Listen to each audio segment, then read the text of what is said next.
I'm Eva Blake, 22 years old, and just last month, my life changed forever. My grandfather, the brilliant and beloved Henry Blake, handed me the reins to his $120 million tech empire, BlakeCore Systems. It should have been the happiest day of my life, but it wasn't, because within days, my mother, Vanessa, and her slick new husband, Graham, began plotting to rip it away from me. It still makes my chest tighten to think about how fast things spiraled. I never imagined betrayal would come from inside my own family. Not after everything Grandpa had done for us. Not after how much trust he placed in me, but the worst part, they made me choose my home or my inheritance, and when I turned to Grandpa for help, he just smiled. A slow, deliberate, knowing smile that sent Graham's smirk straight back down his throat. Let me take you back to the beginning. Because the real story, the one with all the scheming, heartbreak, and poetic justice, is one you won't want to miss. I was raised by my grandfather more than anyone else. After my dad, Henry's only son, died in a car crash when I was just 10, everything changed.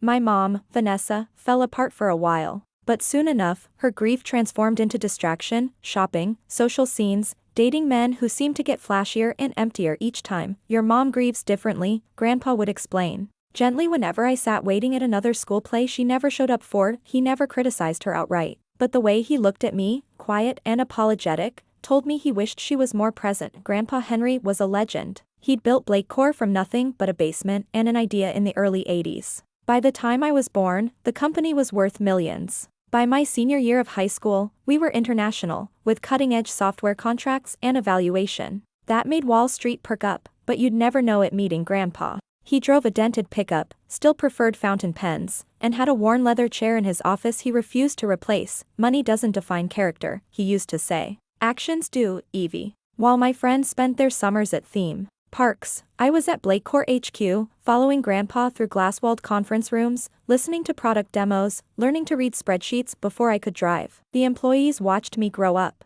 Many of them became extended family. I majored in business and minored in computer science at Stanford, something Grandpa never pushed, but always quietly hoped for. You've got your father's brilliance, he told me once. And my stubbornness. Dangerous combo. Meanwhile, my mother kept drifting. Her relationships got shorter, her boyfriends got worse. Until Graham entered the picture. To AT first, he seemed different, polished, articulate. Vanessa brought him to a Sunday brunch at Grandpa's estate and floated in on his arm like she was starring in a rom-com. Graham Blackstone, a former sales director from Technova, one of our rivals. The moment his hand met mine in that too-firm handshake, I felt it. Something cold behind the charm. Grandpa noticed too. After they left, he didn't mince words. I don't trust that man. He's not here for your mother. I agreed, but Vanessa was smitten. Within 3 months, they were married. Lavish ceremony. Huge guest list. Grandpa paid for it all. He wanted to support her. Despite his doubts, I stood beside her as maid of honor, smiling stiffly while Graham worked the room like a campaigner. Right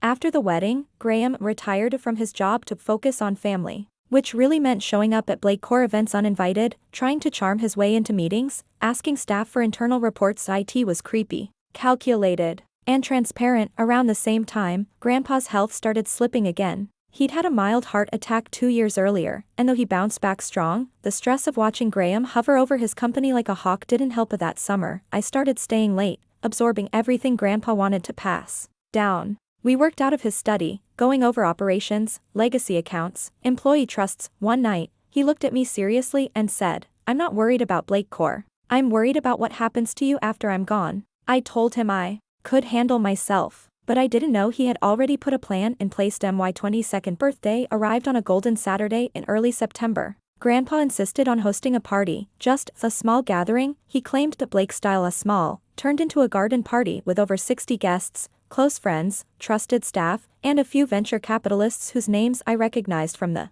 tech pages. Vanessa and Graham arrived fashionably late. She looked stunning, draped in an emerald gown with matching earrings. Graham wore a designer suit and the same smirk he always had when scanning a room he didn't belong in. "Happy birthday, sweetheart," Mom said, kissing both my cheeks. "Isn't she glowing tonight, Graham?" "Of course," he said, barely looking at me. "Is that Nathan Reeve from Apex Venture I see by the pool?" He left before I could reply. The evening was gorgeous. Lanterns swayed in the trees, a live jazz quartet played by the koi pond, and I floated from group to group, trying to ignore the weird glances my stepfather was exchanging with our investors. Then, Grandpa tapped his glass with a spoon. "Everyone, he said, voice booming, thank you for coming tonight to celebrate my granddaughter. I walked up beside him, red-faced as everyone clapped. She's been my light since the day she was born, Grandpa said, gripping my hand. After losing my son, she became my reason for getting up in the morning. And tonight, I want to make a special announcement. I blinked. Wait, what? After 50 years of leading BlakeCore, I'm stepping down.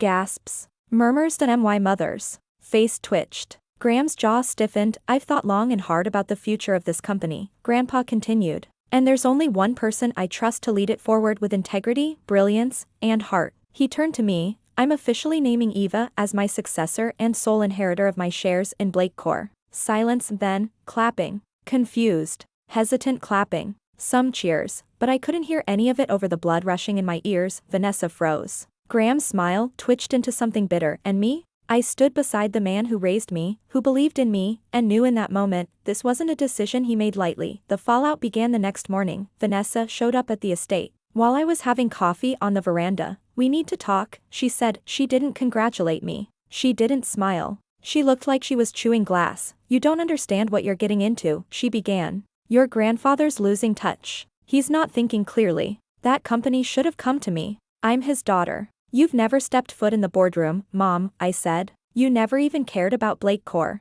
That's not the point, she snapped. It's about legacy. And then, Graham slithered in. Eva, he said smoothly, you're very young. This kind of responsibility, it could be overwhelming. Maybe it would be wise to transfer temporary control to someone more seasoned. I laughed. Like you? He raised a brow. I know the industry. You know how to leech off of people, I snapped. That's when Vanessa dropped the real bomb. If you don't reconsider, she said coldly, you can find somewhere else to live. The estate is under my name now. Your grandfather changed the will years ago. I felt like I'd been sucker punched, but Grandpa saw this coming, because the next day, his attorney summoned all of us to his office. Grandpa sat there, thin but unshaken. You threatened to kick Eva out? He asked my mother, eyes hard. Vanessa said nothing. Graham looked smug. Grandpa opened a folder and slid it across the table. Here's the new deed, he said. I transferred the estate to Eva 3 weeks ago. As for BlakeCore, she already controls 92% of the shares.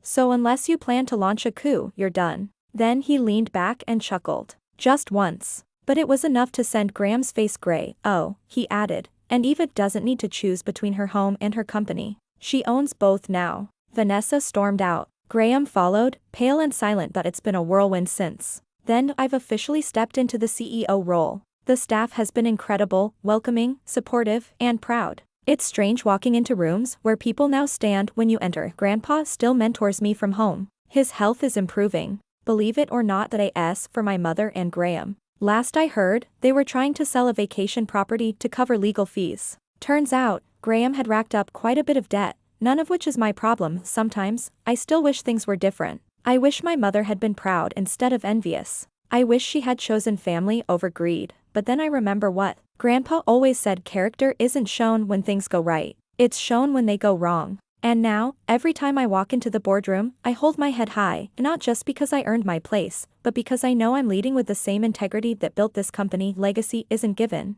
It's chosen, and I choose to honor. Mine. The days after my appointment as CEO were a strange mix of celebration and high alert. On the one hand, I was overwhelmed by the support. My inbox overflowed with congratulations from longtime employees, old family friends, and even former interns who remembered me from my teenage summers in the office. Some called it poetic justice. Others called it overdue. But behind the scenes, things weren't as calm. Graham and Vanessa didn't go quietly. At first came the subtle attacks, Vanessa contacting board members to express concern about my emotional readiness. Graham tried to float rumors to the press that Grandpa had been coerced or misled due to his age. They even contacted the head of legal at BlakeCore, hinting they'd challenge the succession on ethical grounds. They underestimated two things: 1, how loyal BlakeCore was to Grandpa's legacy, and 2, how well prepared I was. Grandpa and I had spent the last 18 months quietly restructuring everything: ownership, board oversight, future funding provisions, executive appointments. Everything was locked down tighter than Fort Knox. Still, the stress wore on me. I'd lie awake at night sometimes, wondering if I should have just walked away. But then I'd look at the photo on my nightstand, my dad and Grandpa, standing outside BlakeCore in the 90s, grinning like boys with a dream. That dream was mine to protect. Now that a few weeks later, I received an official notice: Graham and Vanessa had filed a civil suit. They were contesting the inheritance of both the estate and the company shares, claiming undue influence and mental incapacitation of my grandfather. When I told Grandpa, he barely blinked. Told you they'd come for the crown, he said, sipping his tea. Good thing you're already wearing it. Still, the lawsuit rattled me. It wasn't about the money. It was about betrayal. The idea that my own mother would try to paint her father as senile, just to steal from me, was hard to stomach. And then the deposition came. We were in a sleek conference room downtown. Grandpa insisted on being present, against doctor's orders. I sat beside him, dressed in my sharpest navy blazer, prepared for war. Vanessa walked in first, wearing an ivory suit and oversized sunglasses like she was entering a fashion editorial. Graham followed, stiff-jawed and silent. Their lawyer, a smug man in his 50s, leaned back in his chair like this was already one. He opened with a few questions about Grandpa's recent medications. His memory, whether he still handled complex decisions. Grandpa smiled throughout, then he dropped the hammer. Would you like to see the time-stamped recordings?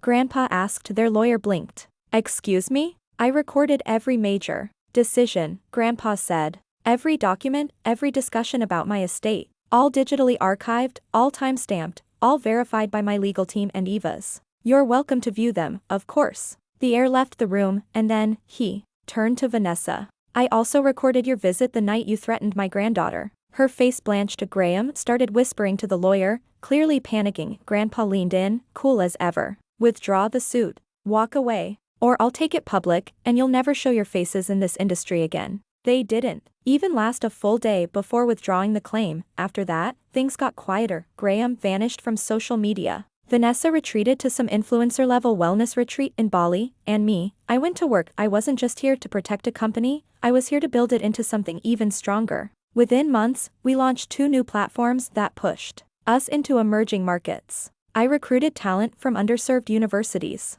I built a foundation in my dad's name to sponsor STEM education for kids who, like me, lost a parent too young, and I never stopped thanking Grandpa, not just for the company, not for the estate, but for believing in me before I believed in myself. One night, months later, he called me into his study. Come here, he said, gesturing to the chair across from him. I sat down. He held out a thick envelope. Inside was a letter in his handwriting. If I didn't make it, he said, you were supposed to get that on your first day as CEO. I opened it anyway. The words inside cracked something in me wide open. Eva, if you're reading this, I'm either dead or too old to tell you myself. Either way, I want you to know, this company is not your legacy. You were never just my granddaughter. You were always meant to lead. I saw it in the way you listened, the way you asked questions, the way you stood up when others shrank. Don't lead like a man. Don't lead like me. Led like you. Love always, Grandpa. I didn't cry often, but I cried that night, not because I was overwhelmed, but because I finally understood what real legacy meant. It's been just over a year now that BlakeCore's market value crossed $140 million. We've expanded into AI, partnered with climate tech companies, and just announced a scholarship program for underprivileged girls in tech. My team, most of them have been with us since my grandfather's garage. My office still smells faintly of cedar and ink, like Grandpa's study. And sometimes, when I walk the halls, I still hear his voice in my head. Actions define character. Well, this was mine, and I'll never let anyone rewrite it. It wasn't until the annual BlakeCore Summit, our company's biggest event of the year, that I finally saw her again. Vanessa. She walked in during the keynote panel, dressed in muted gray, lips pursed like she was daring someone to confront her. Her presence was like a ghost, unwelcome but heavy. Several heads turned. I could feel the buzz ripple through the room. I had almost forgotten how calculating she could look when she didn't get her way. I kept my expression neutral, continuing my conversation with one of our AI partners. But inside, something shifted. Not fear, not even anger anymore, just clarity. At the end of the panel, she approached me. Eva, she said softly, almost like an olive branch. Can we talk? I stared at her for a second. This woman who once demanded I choose between her and the legacy my father and grandfather had bled for. The same woman who watched her husband try to dismantle everything we'd built, and now she wanted to talk. I nodded toward the side hallway. 5 minutes. She followed me there, heels clicking, voice low. I wanted to say, I'm sorry. I raised an eyebrow. For what, exactly? For everything, she said, though the words stuck in her throat. I didn't realize how much damage I caused. I thought Robert loved me. I thought I was protecting you, from this life, from the stress, from the pressure of being Richard's heir. I folded my arms. You weren't protecting me. You were protecting your pride. She flinched. I took a breath, letting the tension settle between us. I wasn't here to win a war anymore. I had already won. I had nothing to prove. I'm not the scared little girl you used to forget in school parking lots, I said. I'm the woman who rebuilt your father's company and protected his legacy when you tried to sell it for influence and status. She swallowed hard. I know. Silence again. A few beats passed. Do you hate me? She finally asked. It hit me how small her voice had become. I looked at her, really looked at her. The perfectly done makeup, the rigid posture, the slight shake in her hand. She probably thought I wouldn't notice. I don't hate you, I said. But I no longer need your approval. That's the difference. She looked away, and for a second, I saw a glimpse of vulnerability in her eyes, maybe regret, maybe envy, or maybe just the realization that she couldn't control me anymore. Before she could say more, I offered a simple nod. That's all the time I have, Vanessa. I hope you find what you're looking for. And I walked away. The rest of the summit was electric. We announced our new AI-integrated platform for disaster response, BlakeCore Resilience, a project I'd championed for months. One that would help first responders, hospitals, and NGOs coordinate faster and smarter during emergencies. The applause felt like a pulse through the building. I walked back into the crowd of engineers, founders, and partners. Someone pulled me aside. Eva, said one of the senior developers, a woman who had worked with my grandfather in the early days. He'd be so proud of you. I smiled. I hope so. You know, she added, he once told me, Eva will rebuild what we started, but she'll do it bigger, better, and bolder. I felt my throat tighten a little that night. After everyone had gone home, I stayed behind in the office. Just me, the moonlight, and the city skyline beyond the glass wall. I opened my journal, a habit Grandpa started for me when I was 10. Inside, I wrote, legacy isn't about what you're handed, it's about what you protect, what you shape, and what you leave better than you found it. I didn't just inherit BlakeCore, I earned it, and I'm just getting started. A few months later, I visited Grandpa's grave on a quiet Sunday morning. No cameras, no press, just me, a cup of his favorite Earl Grey tea, and a bouquet of fresh white tulips. I sat cross-legged on the grass. You were right, I said out loud. They came for it. They tried everything. I smiled faintly, but I held the line. Just like you taught me. The wind rustled the trees gently behind me. I miss you, I whispered. Every day. But I'm okay, now. I know who I am. And I promise, I'll keep building. Sunlight broke through the clouds just then, hitting the polished stone in front of me. The words engraved beneath his name read, Builder of Empires. Believer in people. I ran my fingers over them once, and then I stood. The city awaited, the next board meeting, the next product launch, the next chapter. I had inherited more than a company. I had inherited the fire, and I wasn't afraid to use it.